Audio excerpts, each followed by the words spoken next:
installed. Detonate!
Never back down, never what?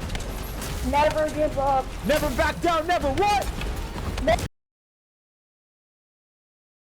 Hey, it's Season, and this is going to be an in-depth guide to Esemio and some information about the grenade build.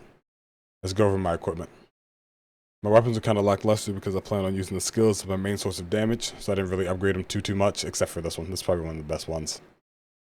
I'll just show you a quick glance of all of them. Only the first one's really useful. My reactor is probably one of the best. The issue is the ultimate reactor requires you to have the weapon in your hand, and you can see I have that launcher, and that's the only reason I'm using that launcher. I wouldn't use it otherwise. Ideally, you have an ultimate primary weapon like a Thunder Cage to swap to. For the external components, they're all supposed to be ideally double HP and double defense, then MP recovery and max MP. 2 of each is fine. As you can see, I'm missing 2 of them. My processor is actually really bad. Alright, now for the skills. As you can see, I have Cluster Bomb in a separate section for farming smaller monsters. I might link a showcase that I tested the mod on a Dead Bride for. So I'm just going to explain the skills and show why the Cluster Bomb module has anti-synergy with them.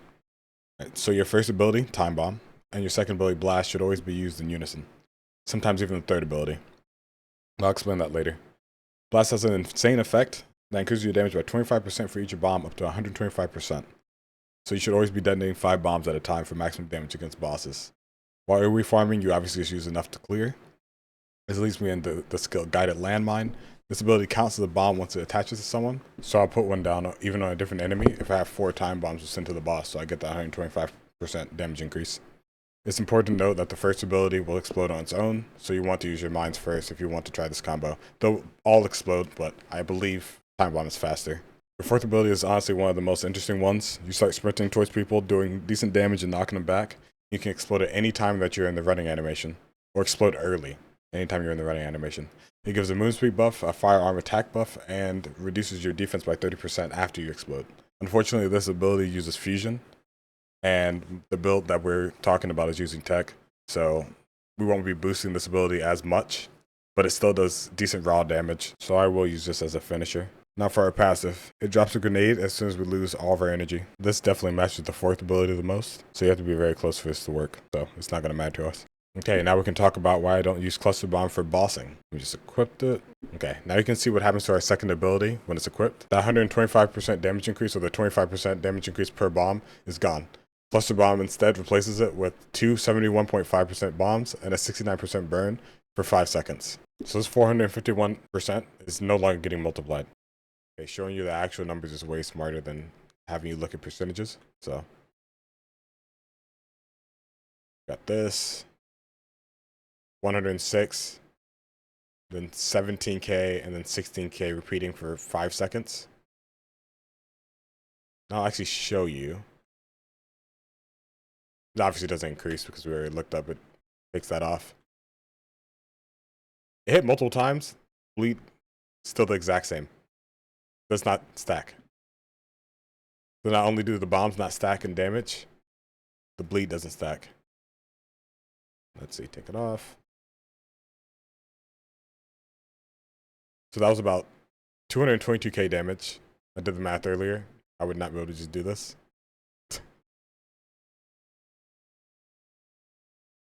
Any of this. Gonna show this.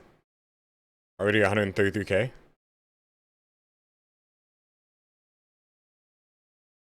Now, these bombs are gonna do 240k when you stack them all together. So in comparison to 240 instead of 222, okay? Okay, so we understand that the burn doesn't stack. So what if you just sent it every 6 seconds? Let me see. Can you start firing? Nope. The animations stop each other.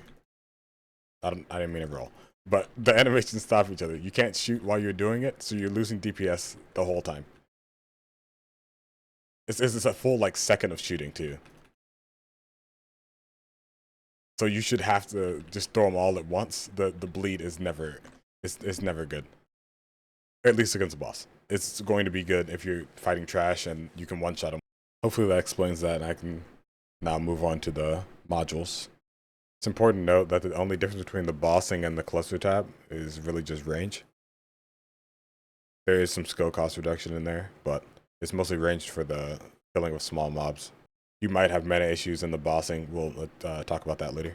Like everyone else, I have the increased health and the increased defense. I've actually seen some builds without increased defense. I might actually adjust this later. We'll see. And I'm nice and tanky right now, though. Okay, I'm using focus on fire. Gives a high amount of firepower, or fire skill power, and then some skill cooldown. Alternatively, I think you have fire specialist, but I think the cooldown is way more important than the 4%. I think it ends up being 3 or 4% more skill power, so it doesn't really make sense if you go focus on fire. Obviously, nimble fingers for the cooldown, very important, so you can just kind of spam a little bit. So here I actually swapped and put critical hit rate because I haven't needed frugal mindset. There's also another skill cost that you could use, depending on how much you need. Strong mentality. You could also use strong mentality. I would just swap out skill insight. And technically, since it's a boss, you could take out skill expansion as well. And you can put frugal mindset in here if you really wanted to. Or if you needed to, really. If you had any issues. I do like the range because our main DPS actually uses our mind's detection range. Our mines actually do an insane amount of damage, and it's over half of our burst in our DPS combo. And some bosses will actively run away from you, like Dead Bride, or the Executioner when he slams down. You can actually place the mines outside of the field, and they'll still latch onto him when he slams down. The combo is actually the same combo that's shown at the beginning of the video, and it's the 3 million burst combo. It's just 3 mines and 5 of our bombs. Last but not least, Technician for the extra skill power. Now for some of the ones that might make this build better. Focus on tech. It increases your skill power a little bit more than Technician does. And it's skill cooldown, rather. Then you got Fire Sanctium, a little bit more fire skill power. I might change increased defense for Spear and Shield. Reduced amount of defense, but more skill power. Or I can do something and scrap it completely. Go front lines and emergency measures. And just go skill crit damage and crit rate. One last small thing before we close this off. Your mine, you can't shoot it. You have to kill the person that has it on them. And then that's how it explodes. That's about it. Hopefully you learned enough about Esemio.